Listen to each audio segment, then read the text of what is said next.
sebatas spanduk doang, banner doang, zona Sosialisasi bebas integritas. nggak jauh gitu ya? Iya, jadi kadang-kadang kita ketemu satu kantor instansi pemerintah, ada banner zona integritas, menolak korupsi, 20 meter dari situ calo. Kata mereka, kami telah berjanji. Kata yang lain, gak tahu diri.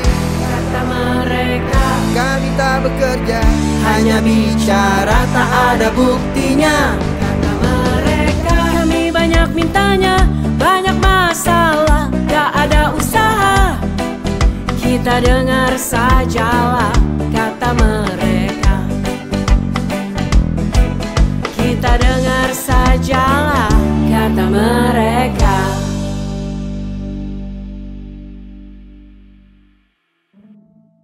Dari kisah yang sudah-sudah, pendidikan, kesehatan, harga bahan pokok, sampai bantuan sosial, tidak jarang dirusak oleh yang namanya korupsi. Bahkan korupsi disebut sebagai budaya. Bukan hanya budaya, tapi pemberantasan korupsi juga adalah satu janji manis yang selalu diucapkan oleh wakil rakyat. Halo? Iya, gue udah dari Bekasi. Bentar, gue mau ketemu temen gue dulu. Bentar ya. Gue mau ketemu temen gue lagi 2. Ya, bye. Lagi ngawal apa sama bro? Lagi Isu. ngawal isu sih enggak mas, paling sering-sering apa ya, dengar-dengar cerita-cerita lah dari kawan-kawan tentang pungli gitu, pungli administrasi dan sebagainya di instansi-instansi pemerintahan, mungkin kelurahan. Terus kan paling sering banyaknya pungli itu pembuatan Hai. SIM kan. Hai. Iya, Hai. udah lama ya? Dari Baru. kemarin, Mel. Lo telat mulu katanya. Lanjut, lagi ngobrol apaan sih lo? Enggak, jadi dia cerita soal ini, soal lagi advokasi beberapa isu pungli. Aduh, nah itu pungli juga tuh. Preman ya? Semua orang preman? Preman berbentuknya lebih rapi aja sih mungkin mbak. Preman rapi gimana tuh?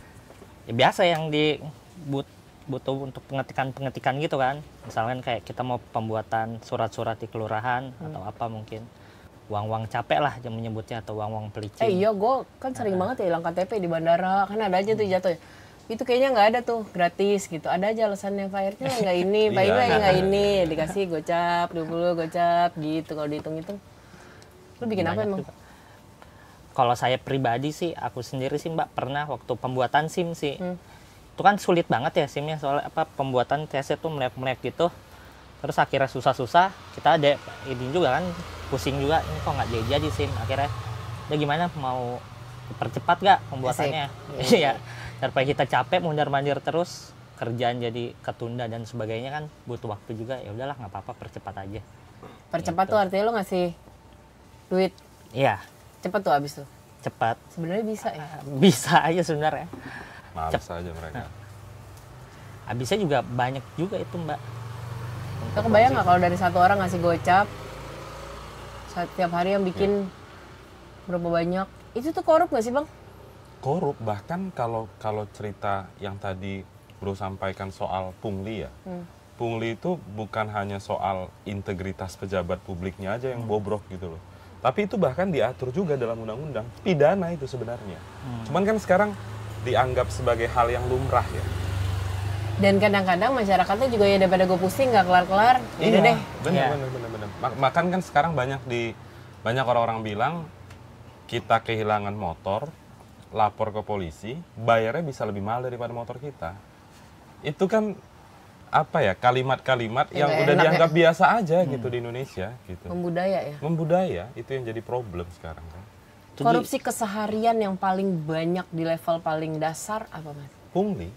Karena pemerintah sendiri nggak punya instrumen yang bisa memastikan satu, pengawasannya ada, dua, penindakan juga ada. Kalau lu perhatiin di seluruh instansi publik, kantor pemerintahan, korupsi itu dalam aspek pencegahan itu sebatas poster doang, sebatas spanduk doang, banner doang, zona Sosialisasi bebas nggak jauh gitu ya? Iya, jadi kadang-kadang kita ketemu satu kantor instansi pemerintah, ada banner zona integritas, menolak korupsi, 20 meter dari situ calo. korupsi yang tercatat secara data itu lebih banyak dilakukan orang-orang umum sipil kayak misalnya tadi kita ngomong pungli atau mereka yang memang dari instansi tertentu? Ada dua ya, kalau dari sisi latar belakang pekerjaan. Yang pertama, itu korupsi yang dilakukan oleh aparatur sipil negara, PNS dan lain sebagainya. Kemudian yang kedua yang menarik soal perangkat desa. Jadi pemerintahan, jadi bisa dibayangin Mbak, pemerintahan dari mulai atas elit sampai dasar nih pemerintahan desa itu masih banyak korupsinya. Dan kalau dihitung-hitung nih, kita pakai data ICW tahun 2021, itu kerugian negara tertinggi setidak-tidaknya 5 tahun terakhir. Angka kerugian negaranya 62 triliun. Janji apa sih yang harus mereka ucapin? Atau secara hukumnya apa sih yang mesti mereka perbaikin? Gue pengen ketemu kader nih, entah kader partai mana gitu. Tapi gue pengen tanya aja, berani nggak lo mengucap janji itu gitu? Skala besarnya kan pasti mereka harus berjanji untuk berpihak kepada masyarakat. Kalau dia DPR, setidak-tidaknya berpihak pada konstituen daerah mereka. Oke, daerah kan jatuhnya ya. Selama ini kan nggak seperti itu prakteknya. Mereka ketika menentukan satu kebijakan, mereka bukan bertanya dulu kepada konstituennya, bertanya kepada satu rekan di komisinya, partainya atau ketua umumnya. Kan itu udah salah kaprah. Jadi selama ini masyarakat tuh cuma disuruh dua. Satu, nyoblos ketika pemilu, kedua bayar pajak. Tiba-tiba ketika mereka memaksa masyarakat untuk bayar pajak dan lain sebagainya, masyarakat diperlihatkan kepada kenyataan yang pejabat publiknya kayak gitu. Oke, terakhir Mas. Kalau misalnya sebenarnya yang dialamin kayak dia atau gue deh lagi mau bikin terus disuruh bayar lah 20.000, 50.000, itu sebenarnya bisa gue laporin nggak? Bisa. Pakai pasal apa dan kemana? Sangat bisa sebenarnya. Kalau pungli itu, kalau orang yang melakukan pungli itu diatur di Undang-Undang Tindak Pidana Korupsi, bisa lapor ke penegak hukum, ke polisi, ke kejaksaan. Suruh bayar lagi ntar sono. Ya itu problemnya. Tapi memang salurannya itu tinggal soal kita percaya atau enggak gitu. Tapi kalau yang high level, penyelenggara negara, dia ke KPK.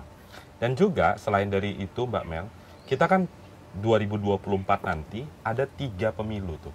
Ada pemilihan legislatif, presiden, di ujung nanti November ada pemilihan kepala daerah. Jadi tahun ini adalah tahun yang penuh janji sebenarnya.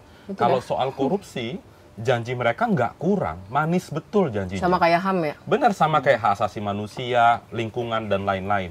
Tapi ketika mereka duduk, misalnya contoh soal korupsi, hampir semua partai di tahun 2018 Mbak Mel, semua nggak ada yang cerita melemahkan KPK. Kita akan memperkuat KPK dan lain-lain. Tahun 2019 jebret pembunuhan KPK ketika revisi Undang-Undang KPK. Itu sebenarnya bukti nyata kepada masyarakat untuk lebih tahu lagi rekam jejak mereka. Jangan sampai ketipu lagi. Ini syukur nih ada putusan MK kemarin. Caleg dari DPRD, DPR RI, DPD, mantan koruptor nggak boleh lagi, kecuali lewat 5 tahun. Iya, itu karena walaupun itu juga ngeselin sih. Iya. Mereka nggak malu kan? Bahwa mereka bisa gitu dan mereka boleh ngikut pemilihan lagi itu kesel sih. Iya benar. Mereka nggak malu untuk mencalonkan diri lagi karena mereka kan udah pernah mengkhianati suara kita semua, tapi dengan PD lagi maju sebagai kepala daerah, DPR dan lain-lain.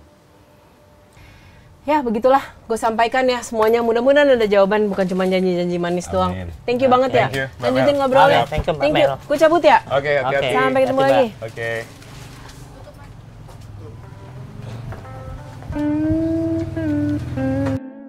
Begitulah kisah korupsi di Indonesia.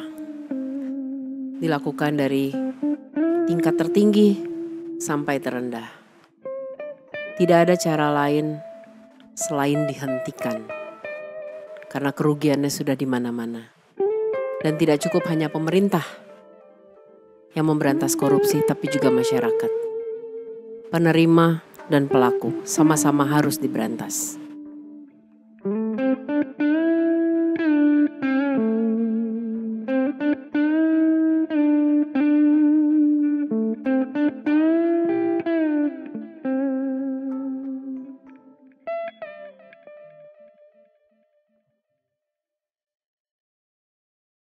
Golkar nomor 4. Jangan lupa subscribe, like, dan komen.